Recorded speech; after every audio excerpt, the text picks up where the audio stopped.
Welcome to the news focus in Africa and the world.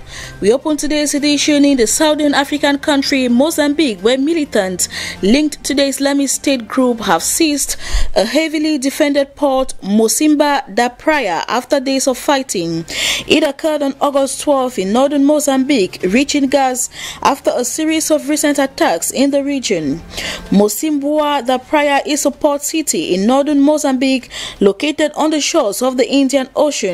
The port is used for cargo deliveries to the oil projects about 37 miles away, which are being developed by oil giants including Total. The question now is whether the rebels will, as they have hinted, try to hold onto this strategic city.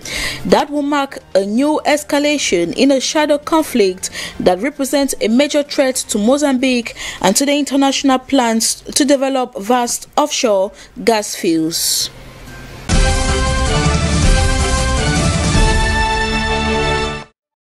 In Angola, the billionaire woman Isabel dos Santos has stepped down from the board of directors of the country's leading mobile operator, Unitel, amid ongoing tensions between board members.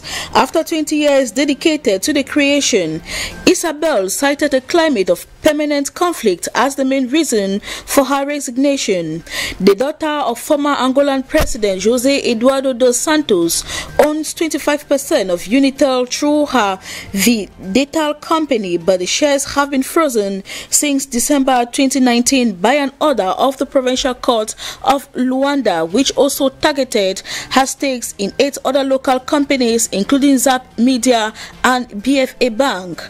The businesswoman, who is embroiled in a huge financial scandal, amassed a fortune estimated at more than 2 billion through stakes in various companies, including Unitel, which has Angola state oil company Sonangol as a majority stakeholder.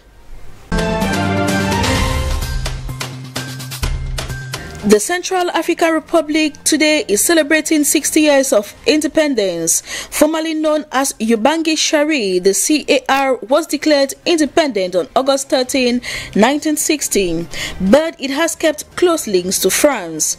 The country is one of the poorest countries in the world. The average age of its approximately 5.6 million inhabitants is around 20 years. Since independence, coups have characterized the country's leadership. While some failed, some succeeded. In 2013, President Francois Bozize was overthrown, and today the country is led by Faustin Archange Touadéra.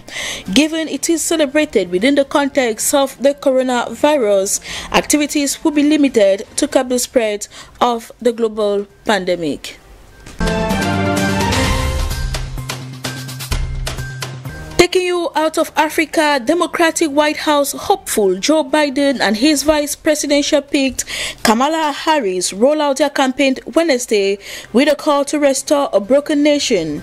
Biden, speaking alongside Harris in his Delaware hometown of Wilmington, said it was time after one term of President Donald Trump to rebuild this country. The 55-year-old senator, who will also be the first female vice president if the Democratic duo wins, striking the Republican, saying he just isn't up for the job. She also sought to tap into the nationwide upheaval over police violence and racial disparities. Biden, on his part, will lead the polls against Trump despite running a mostly virtual campaign due to the coronavirus shutdown. Said the president had failed to lead through the crisis. Winning is what Donald Trump does best, Biden said, asking if anyone was surprised if Trump has a problem with a strong woman. The presidential hopeful and his vice were both on stage with their spouses.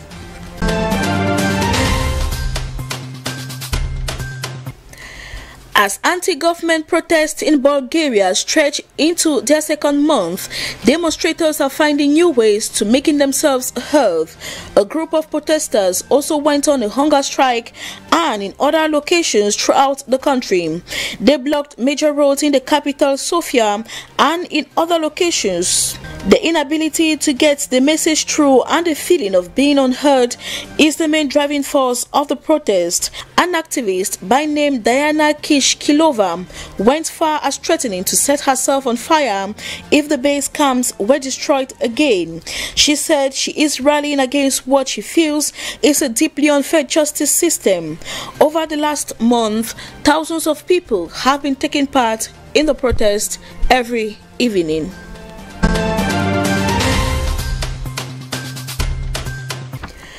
And the southern Indian country Sri Lanka swore into office a new cabinet on Wednesday that includes President Gotabaya Rajapaksa, two brothers and a nephew after a landslide election victory last week. The 26 cabinet members include Prime Minister Mahinda Rajapaksa, who also holds the Finance, Urban Development and Buddhist Affairs ministries. Eldest brother Shamal Rajapaksa is Irrigation Minister and Mahinda's son is the Youth and Sports Minister. Gotabaya Rajapaksa became president in November last year. Voting in the general election was held last Wednesday to elect Sri Lanka's 9th parliament.